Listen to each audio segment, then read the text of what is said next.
نوجوان تھا، اس کی نظر بڑی لگتی تھی، تو وہ اپنے دوستوں کو ساتھ لیتا اور ان سے کہتا کہ آؤ آج تمہیں اونٹ کا گوشت کھلاتا ہوں۔ قافلے گزرتے تھے اونٹوں کے، تو وہ دوستوں سے کہتا تھا کہ اچھا بتاؤ کس اونٹ کا گوشت کھانا ہے تم نے؟ تو وہ بتاتے تھے کہ فلاں کا، تیسرے نمبر والے کا یا چوتھے نمبر والے کا۔ تو وہ اپنی نظر اس پہ ڈالتا تھا، اونٹ ایک دم سے زمین پہ گرتا تھا اور تڑپنے لگ جاتا تھا۔ یہ چھری لے کے پاس جاتے کہ یہ مرنے لگا ہے، اس کو ذبح کر دیا جائے۔ ذبح کر کے گوشت خود بھی کھاتے تھے، ان کو بھی کھلاتے تھے۔ ایک قافلہ گزرا اسی طرح، یہ گئے، اونٹ پہ نظر ڈالی، اونٹ گرا۔ جب اونٹ گرا تو یہ چھری لے کے پاس پہنچے کہ اس کو ذبح کر دو، یہ مرنے لگا ہے۔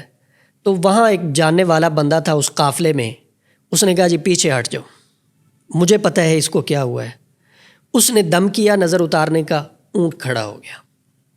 تو قافلے والوں نے اس سے پوچھا کہ کیا معاملہ تھا؟ بتایا کہ اس کو نظر لگی تھی، میں نے نظر اتارنے کا دم کیا، اونٹ کھڑا ہو گیا۔